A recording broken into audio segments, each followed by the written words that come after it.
Régimen libio a punto de desplomarse. Pero no sé cómo podría defenderse a sí mismo contra los crímenes que ha cometido en contra del pueblo libio y en contra del mundo. Según nuestras fuentes de información, el poder muy pronto cambiará hacia el lado de los insurgentes. 7 meses después del inicio de los combates, los rebeldes controlan la ciudad de Trípoli y el Palacio Presidencial. Se ha aumentado la coordinación de este a oeste, se tomaron pueblo por pueblo y las personas de Trípoli salieron para pedir su libertad. La caída de Gaddafi, quien estuvo 42 años en el poder, es inminente. ¿Dónde está Gaddafi?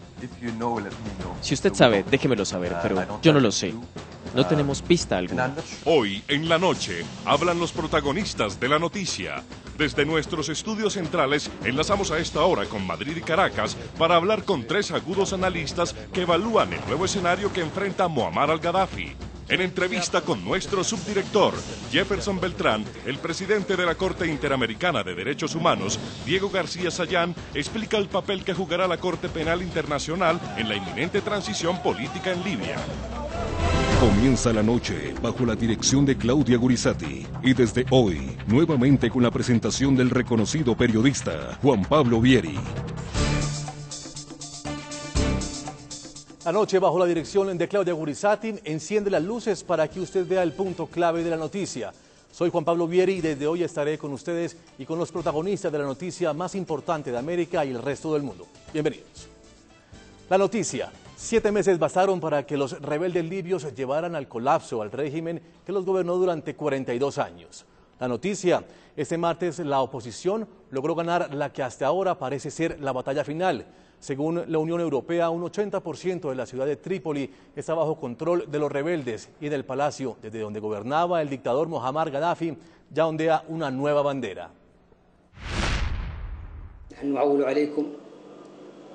Confiamos en que ustedes son capaces de asumir la responsabilidad de proteger las almas de sus hermanos, su propiedad, las instituciones públicas y lugares estratégicos, porque se trata de sus instituciones y su dinero. Su unidad ahora es la unidad de Libia. La noticia, pese a que el asalto fue rápido y victorioso, aún es incierto el paradero del dictador libio Muammar al-Gaddafi. Su hijo Saif el-Islam es el único que ha aparecido en los medios de comunicación. En su última declaración negó haber sido capturado por los rebeldes. En primer lugar, quiero negar todos los rumores. La OTAN y Occidente tienen tecnología moderna y han bloqueado las comunicaciones. El pueblo libio se levantó ayer y hoy. Hombres y mujeres se levantaron para romper la columna vertebral de los rebeldes, de las ratas y de las bandas. Estamos aquí, este es nuestro país. Se trata de nuestro pueblo y nosotros vivimos aquí y moriremos aquí. Y vamos a ganar porque el pueblo está con nosotros. La noticia. Mientras tanto, la comunidad internacional celebra como un triunfo propio el avance de los rebeldes. Diferentes estados manifestaron su apoyo y reconocimiento como gobierno al Consejo Nacional de Transición libio.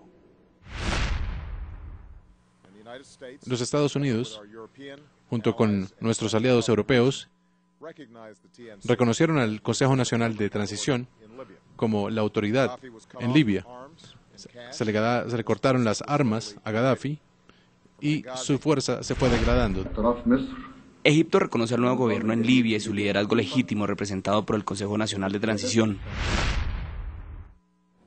La noticia, en contraste a esas declaraciones, el presidente de Venezuela, Hugo Chávez, advirtió que en Libia solo reconocería al gobierno liderado por Muammar al-Gaddafi. Nosotros reconocemos a un solo gobierno, el que dirige Muammar al-Gaddafi. Ese es el gobierno de Libia. Vean lo que está pasando en Libia. Un descaro completo, pues. un descaro completo. Desde aquí ratificamos nuestra solidaridad con el pueblo libio. Bueno, empezamos nuestro programa saludando a nuestros invitados especiales para analizar este tema.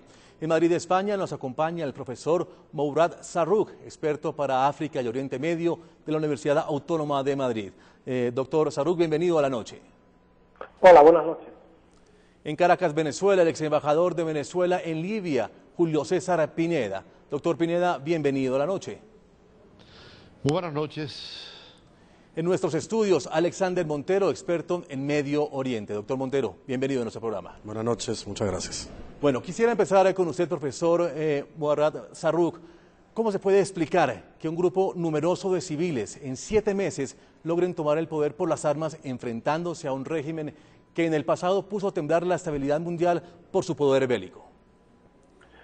Hombre, yo creo que hay que situar la revolución libia en su contexto árabe y sobre todo tener en cuenta el inicio de esta revolución en Túnez con la caída de Ben Ali y más tarde la caída de uno de los líderes árabes más, digamos, con las bases más asentadas, me refiero a Mubarak.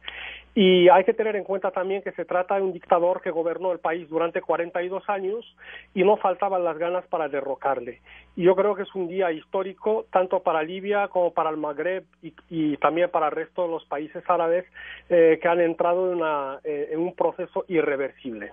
Claro que sí, doctor Zarrouk. Pero quisiera entonces, doctor Alexander Montero, aquí en los estudios en la noche NTN 24, quisiera preguntarle, ¿es posible que a pesar de la represión y el deseo de tomar el poder, civiles se armen y se organicen de cierta manera eficaz en 7 meses para lograr derrocar un régimen que el mundo entero algunas veces tuvo temor de él? Bueno, fue una guerra bastante extraña, de hecho. Cualquier analista militar sabe que un grupo de bandidos en una camioneta no derrotan a un ejército profesional, ni siquiera un ejército medianamente estructurado. En parte también, otro de los elementos que hizo extraña esta operación militar fue la ausencia de una decisión de la OTAN y de Estados Unidos de poner tropas de tierra formales de ellos a combatir e intentar solamente con poder aéreo. Irak demostró que solamente con poder aéreo no se logra derrotar ni llevar a cabo en términos de campaña militar. A mi modo de ver, la campaña sí tuvo éxito porque no solamente los rebeldes libios estaban combatiendo, como tampoco combatieron tropas oficiales o regulares de la OTAN. Existían también milicias que posiblemente eran o apoyadas por los rebeldes o incluso con la anuencia de la OTAN, ellas sí organizadas, ellas sí entrenadas, ellas sí con capacidad de combate, con capacidad sobre todo de organización y comunicaciones, claro, que podían enfrentar al ejército libio. Y que nunca los vimos en territorio de Libia. Vamos a Caracas, Venezuela. Quisiera preguntarle, doctor Julio César Pineda, estas personas que nosotros vimos, estos rebeldes libios en camionetas, armadas, pero muy poco organizados, ¿cómo se pueden representar hoy por hoy como un gobierno de transición o como la Fuerza Armada que representa a un gobierno de transición? Bienvenido.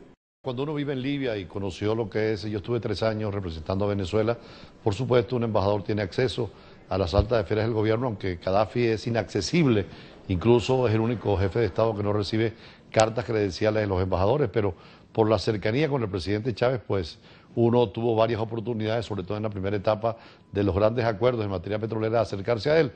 Y sabe que es una dictadura terrible, 42 años de gobierno interrumpido, un hombre que cambió el nombre del país por la Yamahirilla, en vez de la República que ahora vuelve a sonar, cambió la bandera del Estado, suprimió la Constitución y aprobó el Libro Verde y por supuesto estos cambios sostenidos por una dictadura de fuerzas armadas marginales, él suspendió a las fuerzas oficiales, que es la diferencia con Túnez y Egipto, donde los ejércitos garantizaron la transmisión. Aquí eran mercenarios y milicias armadas, financiadas y fanatizadas, y por supuesto que el pueblo, y lo sentíamos cuando estábamos en Libia, tenía una especie de actitud permanente contra Gaddafi. Había un solo periódico en Libia, en mi época, que fue en el año 2000, había un solo canal de televisión, control absoluto, no había congreso, porque en el concepto del Libro Verde el líder representa al pueblo, no necesita parlamentos, ni parlamentarios, ni jueces, solo la historia puede juzgarlo. Y entonces esto rebeldía, que ya tenía antecedentes en Benghazi hace varios años, ahora con la legitimidad internacional, y fue muy importante la decisión del Consejo de Seguridad, donde China y Rusia también fueron favorables a la intervención. La nueva actitud de Estados Unidos, de Barack Obama, distinta a la de George Bush en la manera de manejar el problema, la Unión Europea y la Liga Árabe, que ha sido muy importante, y como decía el primero que intervino, Túnez y Egipto, con 32 años y 23 de Ben Ali y de Mubarak, crearon un cuadro propicio para que la rebelión avanzara a Benghazi y muy rápidamente llegara a Trípoli a tomar la Plaza Verde, que es el centro fundamental, y esta tarde uno de los palacios de Gaddafi. Doctor Pineda, pero usted que es un embajador de carrera y que conoce perfectamente el ámbito de la diplomacia mundial, ¿cómo este hombre, Gaddafi, puso a temblar en muchas oportunidades al mundo entero con diferentes presentaciones de su poder bélico? Y en 7 meses, un poder civil que se fue alimentando durante el paso de los años, logra que este hombre hoy por hoy esté desaparecido. Me decía hace poco un amigo libio aquí en Caracas, que seguía de cerca los acontecimientos, que no solamente es Libia, es que es lo que está pasando también en todo el Medio Oriente, en la primavera árabe. Los pueblos se dan cuenta que tienen la capacidad, ahora sí, trabajando unidos, de derrotar a los dictadores y tiranos, y los tiranos se asustan porque se les acaba lo que creían que era un gobierno permanente, mesiánico, autoritario. Pero también hay un pecado de Occidente, porque recuerden que esos pueblos nunca han tenido democracia, fueron 400 años de ocupación otomana. Después de la Primera Guerra Mundial, franceses e ingleses se repartieron con intereses económicos. Después rusos y norteamericanos buscaron el petróleo, favoreciendo a dictaduras. Es la primera vez, en el caso de Libia, estuvieron las colonistas, los coloniales italianos, con crueles, un rey corrupto. Gaddafi era en la línea de Nasser, nacionalista, pero se empalagó en el poder y quiso quedarse eternamente. En el 77 el Libro Verde pues lo confirmó como dictador, acabó con toda expresión política, y hay en esas sociedades un fermento. Por eso en América Latina es imposible hablar de dictaduras que hemos conocido, la democracia. Ellos no la conocían, pero finalmente triunfó la democracia, y estos rebeldes, muchos vienen de el mismo Hayalili, que es el que encabezaría el gobierno, viene de ser ministro de Gaddafi. Muchos son militares que estuvieron con Gaddafi, pero la protesta popular logró impactarlos y cambiar una realidad que parecía, es un cisne negro en la teoría de Taleb, un libanés que escribe sobre esto. Nadie esperaba la revuelta árabe, y menos Gaddafi, con el capital que tenía de casi 300.000 millones de dólares, de los cuales personalmente maneja unos 50.000 millones, toda la fuerza política, económica, y sin embargo va a caer como cayó Saddam Hussein y como los dictadores del mundo en general. Y es que 7 meses bastaron para que los rebeldes libios lograran acabar con una dictadura de 42 años. El paradero de Muammar al-Gaddafi ahora es desconocido. Mientras los rebeldes continúan buscándolo, el Consejo Nacional de Transición ya habla de nuevas elecciones y de una nueva Libia con un régimen democrático. En febrero de 2011 los ciudadanos de Libia salieron a las calles para pedir cambios políticos en el país y principalmente la salida de Gaddafi, quien estuvo 42 años en el poder. Hoy, 7 meses después del levantamiento que empezó en Benghazi, los rebeldes controlan la mayor parte del país. La ciudad de Trípoli fue la última y la principal conquista que lograron los insurgentes. El corazón del régimen a esta hora está en manos de la oposición. En las últimas horas la bandera del régimen de transición ondeaba por las calles de Trípoli. La noticia de los rebeldes pregonaba la captura de por lo menos 2 y la muerte de uno de los 10 hijos de Gaddafi. En la guerra, la primera víctima es la verdad, y aunque los rebeldes sí llegaron a Trípoli, sus reportes de guerra no eran tan ciertos. Saif al-Islam, hijo menor del líder libio Muammar al-Gaddafi, reapareció en las calles de Trípoli, capital de Libia, en la considerada la última de las batallas de los rebeldes. Al-Islam aseguró que su padre Muammar Gaddafi se encuentra en un lugar sano y salvo y que no le teme a la Corte Penal Internacional. En una camioneta blanca y en medio de los gritos y ovaciones de los seguidores de su padre, el heredero recorrió un sector de Trípoli. En primer lugar, quiero negar todos los rumores. La OTAN y Occidente tienen tecnología moderna y han bloqueado las comunicaciones. Enviaron mensajes al pueblo libio a través de la cadena estatal.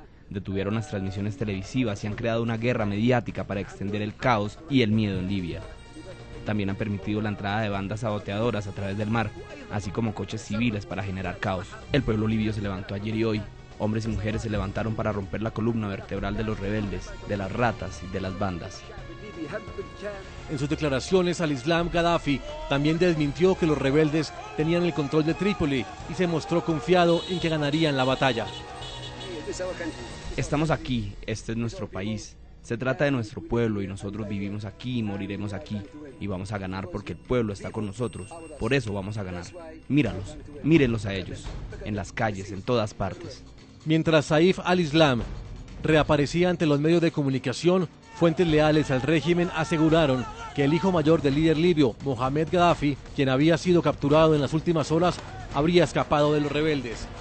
Por otra parte, los medios de comunicación dieron a conocer que el cuerpo de otro de los hijos, Hamis Gaddafi, habría sido encontrado muerto con un jefe de inteligencia del régimen. Este sería el segundo hijo de Gaddafi muerto durante los enfrentamientos con los rebeldes.